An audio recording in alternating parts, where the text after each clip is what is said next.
নমস্কার বন্ধুরা, চলছে শ্রাবণ মাস। আর এই শ্রাবণ মাস ও সোমবার দুটি দেবাদিদেব মহাদেবের অত্যন্ত প্রিয়। ইতিমধ্যেই শ্রাবণ মাসের একটি সোমবার চলে গিয়েছে, বাকি আর 4টি সোমবার, কারণ এই বছর শ্রাবণ মাসে কিন্তু 5টি সোমবার পড়েছে। যারা এই শ্রাবণ মাসের প্রত্যেক সোমবার না করতে পারবেন তাদের জন্য কিন্তু প্রথম সোমবার আর শেষ সোমবারটি অবশ্যই তারা পালন করবেন। কোনো সমস্যা থাকলে 2টি সোমবার পালন করলেও হবে। তো চলুন, দ্বিতীয় সোমবার কিন্তু ইতিমধ্যে আসতে চলেছে, আর একদিন পরেই শ্রাবণ মাসের দ্বিতীয় সোমবার 10ই শ্রাবণ 27শে জুলাই।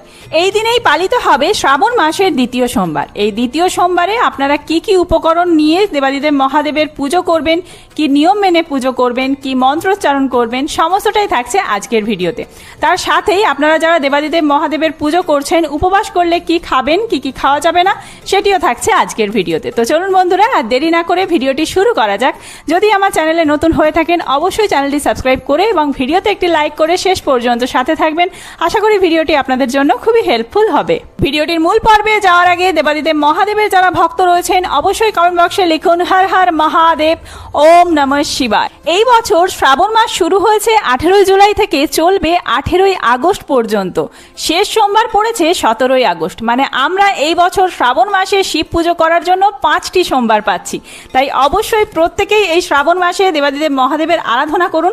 কিন্তু এই আরাধনা করতে আপনাদের কি কি উপকরণ লাগবে চলুন জেনে নেওয়া যাক। প্রধান উপকরণ হিসেবে লাগছে দুধ, দই, ঘি, মধু, শর্করা, সাদা ফুল, আকন্দ ফুল, ধুতুরা ফুল ও ফল, কলকে ফুল, অপরাজিতা ফুল, গঙ্গা জল, ডাবের জল, আর সব থেকে অপরিহার্য উপকরণটি হলো বেলপাতা। কারণ একটি বেলপাতাতেই সবচেয়ে বেশি তুষ্ট হন দেবাদিদেব মহাদেব। আপনারা এই দ্বিতীয় সোমবারে এই সমস্ত উপকরণগুলির সাথে কালো তিল অর্পণ করবেন। কালো তিল আপনার সংসারের মঙ্গল কামনায়, সংসারের শান্তি, সুখ, সমৃদ্ধি বজায় রাখতে সহায়তা করে। এবার চলুন জেনে নেওয়া যাক কি নিয়ম মেনে আপনারা পুজো করবেন। প্রথমেই আপনারা সকাল সকাল উঠে বাড়িঘর সমস্ত পরিষ্কার করে নিয়ে স্নান করে নেবেন।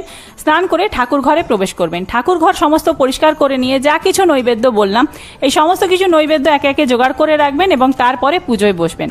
নৈবেদ্য হিসেবে কিন্তু এই ফুল বেলপাতার সাথে আপনাদেরকে আরও কিছু জিনিস রাখতে হবে। সেইগুলি হলো, কিছু আপনারা ফল রাখবেন যেগুলি মরশুমি ফল। আপনার পছন্দ মতো যে কোনো ফল রাখতে পারেন, 1 রকম, 3 রকম অথবা 5 রকম, বিজোড় সংখ্যায় রাখবেন। আর সাদা মিষ্টান্ন অর্পণ করতে হয়, এক্ষেত্রে আপনারা সাদা বাতাসা রাখতে পারেন অথবা সাদা সন্দেশ দিলেও হবে। আর 1 গ্লাস জল দেবাদিদেব মহাদেবকে দেওয়ার জন্য।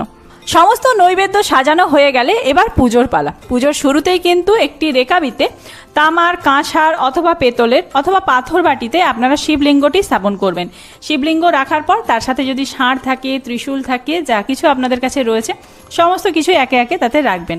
আর শিবলিঙ্গ সিংহাসন থেকে নামানোর সময় আপনারা কিন্তু ওম নমঃ শিবায় মন্ত্র জপ করবেন। এরপরে আপনারা প্রথমেই জলাভিষেক করবেন। গঙ্গা জল অথবা পরিষ্কার জল দিয়ে আপনারা শিবলিঙ্গটি ধুইয়ে নেবেন। ওম নমঃ শিবায় এই মন্ত্র 3 বার করে জপ করতে করতে আপনারা প্রথমে জলাভিষেক করবেন। জলাভিষেক হয়ে গেলে তারপরে কিন্তু আপনারা প্রথমে মাখিয়ে নেবেন ঘি। ঘি মাখানো হয়ে গেলে তারপরে মাখাবেন মধু শিবলিঙ্গে। তার পরবর্তীতে আপনারা দুধ দিয়ে দুধাভিষেক করবেন। এই জায়গায় আপনারা অনেকে দুধের পরিবর্তে পঞ্চামৃতও অর্পণ করতে পারেন। দুধ, দই, ঘি, মধু, শর্করার যে মিশ্রণটি আমি বলেছিলাম সেই পঞ্চামৃত দিয়েও অভিষেক করতে পারেন।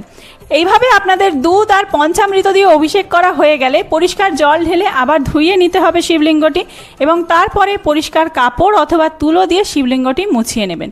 এবার পুজোর পালা। পুজোর শুরুতেই কিন্তু দেবাদিদেব মহাদেবকে আপনারা অর্পণ করবেন বেলপাতা। বেলপাতাটি যেন বিজোড় সংখ্যায় থাকে। 3টি যে বেলপাতা লাগানো বেলপাতা থাকে সেই বেলপাতা পরিষ্কার পরিচ্ছন্ন হতে হবে। কোনোভাবে ফুটো ফাটা অপরিষ্কার বেলপাতা অর্পণ করবেন না। পুজোর আগেই কিন্তু আপনারা ফুল, ফল, বেলপাতা সমস্ত কিছু পরিষ্কারভাবে ধুয়ে নেবেন। বেলপাতা অর্পণ করার সময় ওম নমঃ শিবায় এই মন্ত্র জপ করবেন। আপনারা 108টি বেলপাতাও অর্পণ করতে পারেন, 108 বার ওম নমঃ শিবায় মন্ত্র জপ করতে করতে। সমস্ত কিছু অর্পণ করা হয়ে গেলে জলে আপনারা কালো তিল মিশিয়ে রাখবেন এবং সেই জলটি আপনার মনস্কামনা জানাতে জানাতে শিবলিঙ্গে অর্পণ করবেন। মালা, ফুল, ধুতরা ফুল, ফল, আকন্দ ফুল সমস্ত কিছু একে একে অর্পণ করবেন এবং যে প্রসাদ এনেছেন আপনারা ফল, সেটিও বাবার কাছে দেবেন।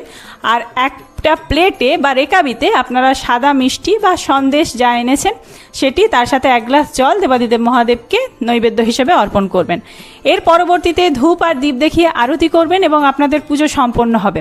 আপনারা কিন্তু কোনোভাবেই শিব পুজোয় শঙ্খ বাজাবেন না। এইভাবে আপনাদের পুজো সম্পন্ন হবে। নিজের মনস্কামনা জানাবেন এবং এর পরবর্তীতেই কিন্তু আপনারা প্রসাদ খেয়ে তারপর উপবাস ভঙ্গ করবেন।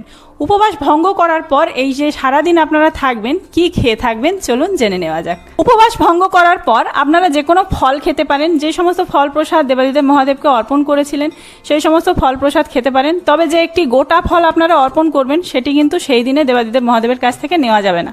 পরের দিন স্নান করার পর আপনারা যখন পুজো করতে যাবেন তখন ওই ফলটি নিয়ে নিতে পারেন। তবে সেই দিন সারাদিন ওই ফলটি দেবাদিদেব মহাদেবের কাছে থাকবে। ফল প্রসাদ খেতে পারেন, সাবু খেতে পারেন। এছাড়াও আপনারা সারাদিন এই শ্রাবণ মাসের সোমবারে লুচি খেয়ে থাকেন অনেকে। তবে আমার মনে হয় এই শ্রাবণ মাসের সোমবারে ফলাহার করে দুধের তৈরি যে কোনো জিনিস, দই, ছানা, ক্ষীর ইত্যাদি খেয়ে আর ফলাহার করে থাকাই ভালো।